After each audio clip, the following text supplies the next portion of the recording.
In the modern day, where success runs rampant, advertisement is easier than ever before.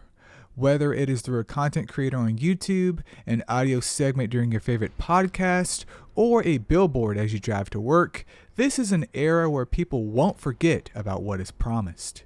Recently, I sunk my fangs into the Callisto Protocol after the dust had settled on not only its fumbled release, but also what the developers at Striking Distance Studios promised would be an exciting experience. That said, I want you to join me on my journey through the game to answer the most important question of all. What in the hell happened with the Callisto Protocol?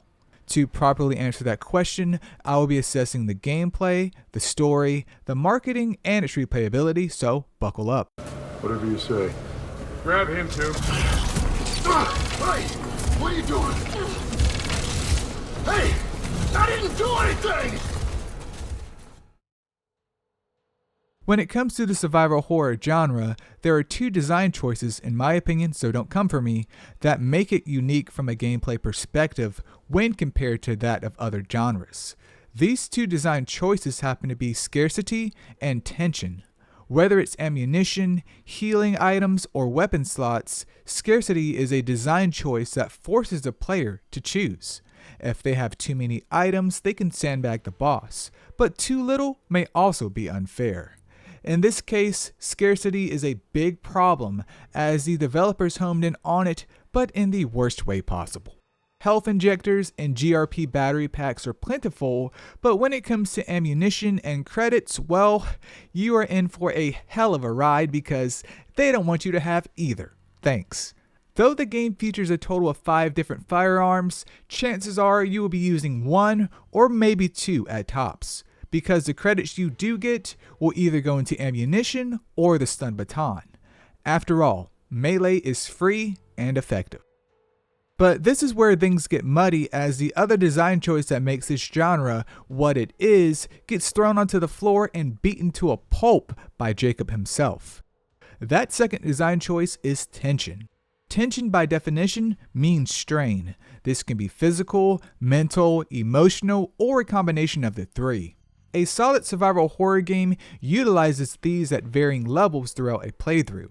If you ever felt your heart race during a boss fight or your stomach drop because of a disturbing scene, well, that was caused by tension. While it seemed promising at the start of the game, by the time you get the baton, well, it's gone, man. It's gone. You see, Jacob here is supposed to be this pilot that goes around doing odd jobs to pay the bills, but in reality, this man fights like a brutal felon looking for his next free meal. I found that this created a juxtaposition against the entire premise of the game, which is getting the heck out of the prison in one piece. I get that what happens here requires some imagination, but I found it hard to be scared after seeing how this man throws down. It reminds me of Chris Redfield at the end of Resident Evil 5 with his infamous boulder scene. It goes from being based in reality with some fabrication to full on out of control with these sudden over-the-top abilities. Then when you combine that with the combat loop of just dodging left and right, well, that's when you get this title. It plays more like a weirdly skinned fighting game than a horror one. Anyway, with the gameplay out of the way now, let's talk about the story. It is centered around 2 cargo ship pilots by the name of Jacob Lee and Max Barrow. During a routine delivery, they get hijacked by a terrorist organization, which results in a brutal crash. Max ends up dying while Jacob and the hijacker by the name of Danny get incarcerated. It turns out that Old Black Iron Prison isn't a normal one, as you guessed it. The prisoners are used as test subjects, and all the staff, including the warden, knew about it all along. Along the way, Jacob partners up with an inmate by the name of Elias, and coincidentally, Danny herself. Later in the game, Dr. Mauler, who implanted the core device into Jacob at the start of it, also turns a new leaf and decides to help them expose the truth of the prison to the outside. As the plot begins to escalate to its final peak, we also learn about Subject Zero and how the warden's goal was to recreate it as the next step of human evolution. Hence his reasoning for infecting the prison population with all kinds of nasty pathogens. The standard game ends after Ferris, the guy who Jacob couldn't stand from the very start, gets clapped, and Danny is sent off into outer space with a sample of the parasites responsible for causing outbreaks across the universe. If you happen to play the Final Transmission DLC, nothing of value is added to the story as it all takes place in Jacob's mind. And that is the Callisto Protocol in a nutshell. Now, I hear you barking, big dog. I'm sure you're asking, that's it? Like you were expecting more, and for a lot of people that is, well, true. But in my lukewarm opinion, the story is fine. While its execution in some parts could have been better, it was overall satisfactory. I felt like the start of it was very promising as it bounced back and forth between Elias and Jacob. As soon as Elias dropped out of the picture though, it began to unravel. This is something I found a bit odd as Danny and Jacob have a prior history together, so building up that relationship should have been easier than that of Elias, but in the end, a similar vibe was never established. My only other complaint here, besides the lackluster final boss, is Dr. Maller. I hate how she lore dumped the entire background of the prison all willy-nilly without any provocation. For a simple plot like this, it would have been more satisfying to uncover the truths ourselves than having NPCs who is more than willing to spill the beans without hesitation. It is this type of thing in storytelling that kills the build-up. I love it when a part of a story clicks in my brain as it finally starts to make sense, but perhaps that is just me. Anyway, I digress as it's now time to talk about the second most important part of a product, its marketing. The first trailer of the Callisto Protocol was released on December 10th, 2020, at a time when the survival horror genre seemed to have been nothing but nostalgia unless you are a Resident Evil fan. Even though the series began returning to its roots, there had always been a fanbase out there wanting something a bit more psychological or sensory orientated. This is when Callisto appeared with the hopes of filling the void that its predecessors, such as Dead Space or Silent Hill, no longer could at the time. What added more fuel to this flame was a man by the name of Glenn Schofield, who was announced as the director of it. It is here where the clear waters in front of us began to darken, as media outlets began attaching the title of Dead Space creator/director to that of Glenn. On the surface, this seems harmless, but in reality, this is not the complete truth. Glenn did not direct the original Dead Space. He pitched the idea for it. Much like me back in my college days, coming up with an idea and forming it into a tangible solution are two different things. I have no problem giving him credit where it is due, however, there is a stark difference between concepts and results. He should have been titled as the executive producer of the game, not its director. But all it takes is one article and the media will run with it till the very end. And that's exactly what they did. For most people, that is all they needed to know as they began investing their hopes and desires into the spiritual successor of Dead Space. Behind the scenes, however, the cracks had already started to form as the world began to fall into the pandemic. It was then in the summer of 2022 that the Callisto Protocol re-entered the gaming orbit with not only a gameplay trailer, but its release date set for December 2nd of that same year. It was at this point that Glenn and his team took the barrel of a shotgun and pointed it at their ass. The Dead Space remake was announced a year prior in July 2021, with its release date set for January 27th of 2023. It was now or never for the Callisto Protocol, and Striking Distance Studios was more than happy to put their best foot forward. I do understand what it's like to be passionate about something, I truly do, but there is a difference between a few shallow jabs and a full-on punch. Striking Distance took that to heart and went on an all-out assault to showcase their game before its official release. This in hindsight is a bit depressing to watch back now, but let me show you rather than tell you. One prime example of this is the interview with Glenn on IGN during the Summer of Gaming 2022. During this interview, he gets asked a few questions, one in particular being, how do these new environments change the character of the game? The different environments allow for different types of scares, that they allow for different ways for the enemies to come across you. And they allow for different places, different types of combat for you as well. So we tried to mess it up as much as possible and just make each area unique. As we all know, this statement aged like milk.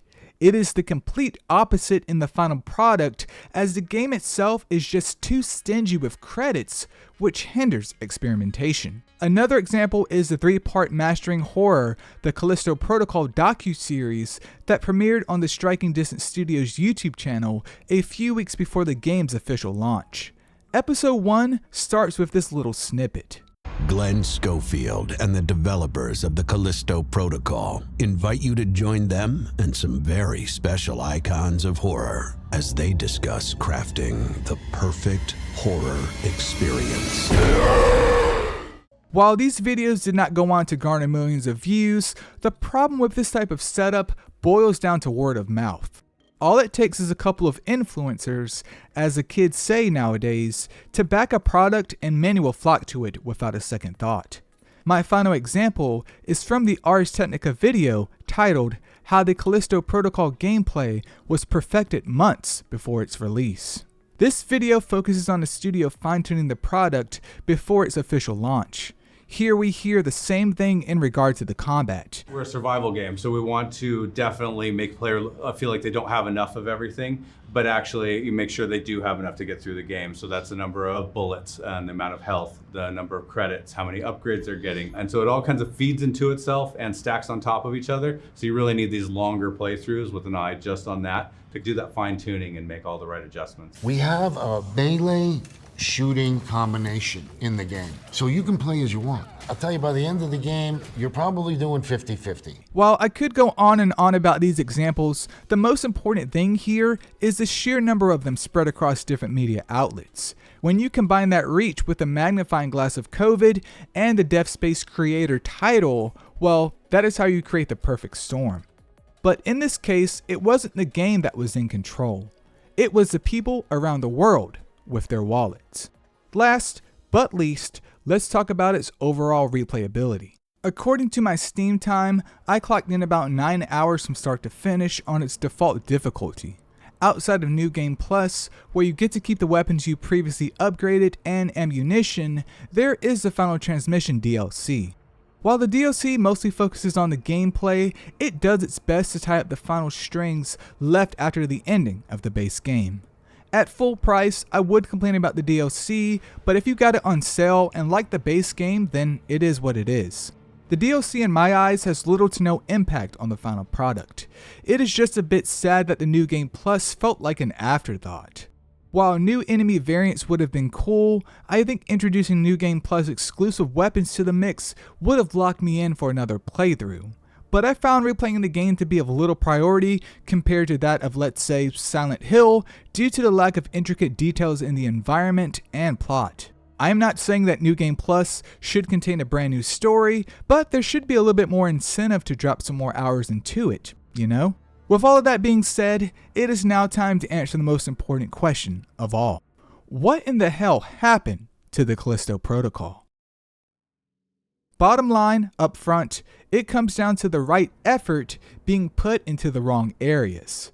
When you have a great product, it's okay to advertise it to the masses, but there is always going to be a point of diminishing returns. It is scenarios specifically like these that are the exact reason why I avoid checking out too much of a game before it's in my hands. Too often we fantasize about what a product should be and make connections based on frames of a video, only to be disappointed in the end. With the world also emerging from the pandemic, I will say that this game was viewed with a more critical gaze than others at that time.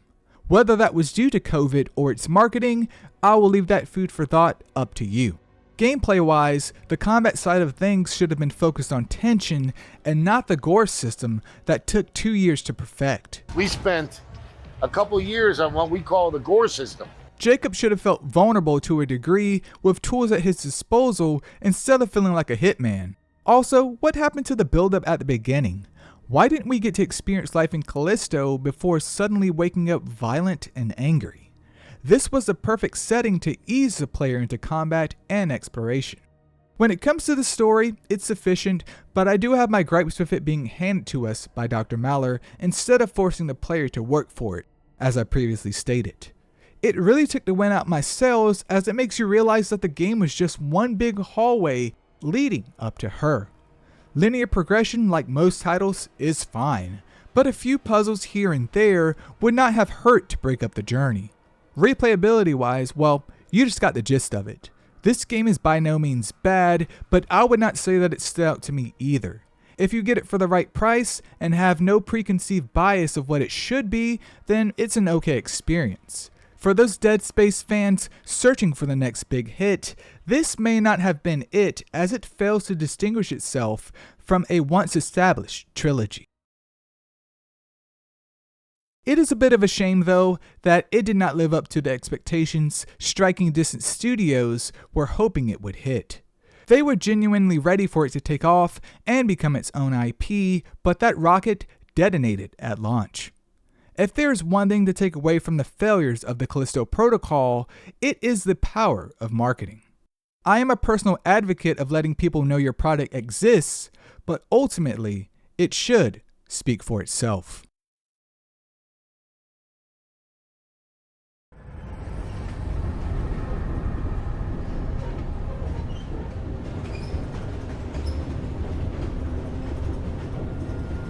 The fuck are you looking at?